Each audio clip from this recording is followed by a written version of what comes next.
반입하는데 제가 보기에는 우리 당 사상 처음으로 위원장이 직접 보고서를 써서 당 지부에게 보고하는 그야말로 새벽 1시, 2시, 3시 할 것 없이 써서 상고를 했어요. 지난 2년에 걸쳐서 올린 보고서가 200여 건이 넘습니다. 그럼에도 불구하고 이러한 공적 하나도 인정받지 못하고 김용호 공관위원장이 직접 뽑았다고 하는 그러한 인재에게 넘겼어요. 물론 인재인 것을 제가 부인하고 싶지는 않습니다. 과연 그것이 공평한 공천인지 알 수가 없었습니다. 심한 충격에 빠졌습니다. 이러한 사정으로 인해서 제가 방송을 조금 소홀히 했는데 오늘부터 정신 바짝 차리고 문재인 정권을 심판하기 위해서 제가 공관위가 지적해준 대로 몹시 불공정하고 불투명하고 이해할 수 없는 공천이지만은 대전 서구 을지역 경선에 참여하기로 결정을 했습니다.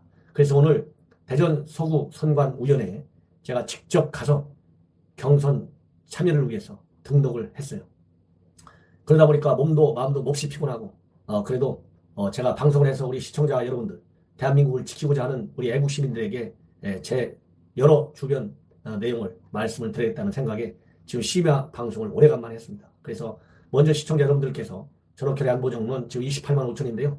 저를 사랑하고 또 나라를 지키고 그야말로 본선에서 민주당 후보를 꺾을 수 있는 후보에게 경선 지역에 있는 모든 미래통합당 경선 후보들에게 힘을 실어주셔야 합니다. 지역 선거를 지방 각 지역마다 후보자를 뽑아서 국회에 보내는 선거지만 이번 총선의 성격은 다릅니다. 국가적 차원에서 문재인 정권의 독재와 독선 그리고 불법 부당한 국정 운영에 저항해서 싸울 수 있는 그러한 결단력 있는 용기와 배짱 그리고 직접 국정 운영에 참여해본 능력 있는 지략 있는 전략적 마인드를 갖춘 사람 이런 국가적으로 검증된 인물들을 경선에서 참여하는 우리 미래통합당 후보들에게 우리 애국시민 여러분들께서 그야말로 경선에 찬성표를 던져주셔야 합니다. 단순하게 내 고장 하나를 챙기겠다고 하는 것은 구의원, 시의원들에게 맡기고 국가적인 차원에서 문재인 정권의 이러한 독선과 독재를 말하자면 이겨낼 수 있는 투쟁력 그런 경선 후보자에게 표를 주셔야 합니다. 그래서 반드시 선거구에 있는 민주당 후보를 꺾어낼 수 있는 강한 투쟁 정신을 가지고 있는 사람 그러한 투쟁 정신을 이런저런 기회에 우리 국민들에게 국가에게 보여준 그런 사람에게 경선에서 반드시 여러분들께서 표를 몰아줘야만이 이제 문재인 정권 임기 후반으로 넘어가고 있어요. 그리고 이번 위기를 국면에서 문재인 정권의 한계를 또 한 번 보여줬어요. 이런 문재인 정권을 제대로 심판해낼 수 있는 국회에서 다수의 당이 되어야 되겠고 다수당이 됐을 때 그야말로 과거와 같은 웰빙 나만은 살겠다고 하는 그런 국회의원이 아니라 내 몸을 던져서 패스트 트랙 같은 경우에 투쟁할 때 그야말로 실정법에 위반돼서 차기 공천 또 공천을 받더라도 중간에 국회의원직을 박탈당하는 한이 있더라도 강하게 투쟁할 수 있는 그러한 경선 후보자에게 여러분들께서 반드시 승리할 수 있도록 단순한 지역 일꾼이 아니고 그야말로 국가적 차원에서 대한민국을 지켜갈 수 있는 인물에게 반드시 경선의 표를 몰아줘야 되겠다. 이런 말씀을 드리면서 그러한 결단의 표시로 제가 이제 다시 일주일간 밤낮 가리지 않고 시청자 여러분들을 찾아가겠습니다. 그런 의미에서 저렇게 안보정론 반드시 애국시민 여러분들께서 우리 대전 서구 을지역입니다. 많은 지인들에게 널리 전파해 주실 것을 다시 한번 간곡히 당부드립니다. 이 경선이 얼마나 정말 불공정합니까? 제 지역 2년간 가까운 당협위원장애들은 단수 전략공천으로 내리꽂고 그리고 험지 중에 험지 물론 저도 제 연고가 있는 제가 고등학교를 대전고등학교 나왔지 않습니까? 그렇기 때문에 만화지옥 하겠다고 했지만은 몇 년간을 누비고 온 당협위원장과 불과 일주일도 남지 않은 저에게 경선하라 얼마나 불공정합니까? 다른 경선 후보자 한 명은 이런 불공정한 경선에 참여할 수 없다. 그래서 포기했어요. 그러나 저는 포기하지 않고 불과 3일, 4일밖에 남지 않았지만은 강력하게 투쟁합니다.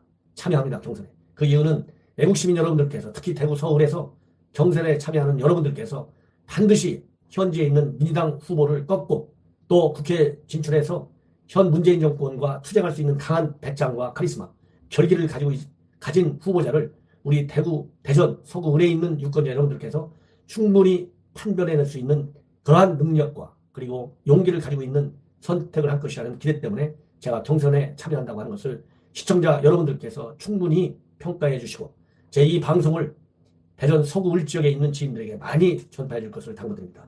참고로 대전 서구는요. 대전의 신시가지입니다. 제가 70년대 대전에서 고등학교를 다닐 적에는 그야말로 대전의 변두리 지역이었어요. 시외였습니다. 그러나 지금은 최고의 신도시 한복판 대한민국을 따라주면 대전의 서울이 대전 서구 을지역입니다. 그래서 모든 행정관서가 집중되어 있는 최신 발전을 지향하고 있는 대전의 한 복판이 됐습니다. 그야말로 서울의 종로 1번지 같이 대전의 종로 1번지가 대전 서구 을지역입니다. 이러한 대전의 자존심을 제가 지켜서 반드시 박범계 민주당 의원을 본선에서 꺾을 수 있도록 준비하기 위해서 불과 3, 4일 만에 경선에 진출합니다. 이런 저희 배짱과 용기를 시청자 여러분들께서 충분히 평가해 주시고 대전 서구 지역에 있는 모든 우리 애국 시민 여러분들께서 국가적으로 검증된 인물인 저에게 경선 때 반드시 표를 몰아줄 것을 당부드립니다. 지역은 용문동, 탄방동, 그 다음에 만년동, 갈마 1, 2동, 그리고 월평 1, 2, 3동, 그리고 둔산 1, 2, 3동이 되겠습니다. 다시 한번 말씀드립니다. 대전의 모든 관청이 집중되어 있는 곳이고요. 용문동, 탄방동, 만년동, 그리고 갈마 1, 2동, 둔산 1동, 2동, 3동, 월평 1동, 2동, 3동입니다. 11개 동이 되겠습니다. 자, 이제 본 방송에 들어가 있는데요. 먼저 윤석열 검찰총장이 결국 대통령의 지시대로 코로나19 방역과 관련된 검찰 내부 조직 총대응팀 대응본부장 역할을 하기로 이렇게 했습니다. 본래는 대응팀장에서 기획조정부장, 검사장 정도가 쥐 역할을 했는데 이것을 윤석열 검찰총장이 직접 맡기로 했습니다. 그래서 이 대응본부장은 윤 총장이 맡고 그 다음에 밑에 있는 대검 차장검사가 총괄 조정 통제관 역할을 맡는다. 그래서 1개월씩 상향 조정을 했는데요. 국가적인 현안과 관련해서 이렇게 방역 문제와 관련해서 검찰총장이 본부장을 맡는 경우는 이번이 거의 처음이 아닌가. 이 얘기는 바로 뭐냐.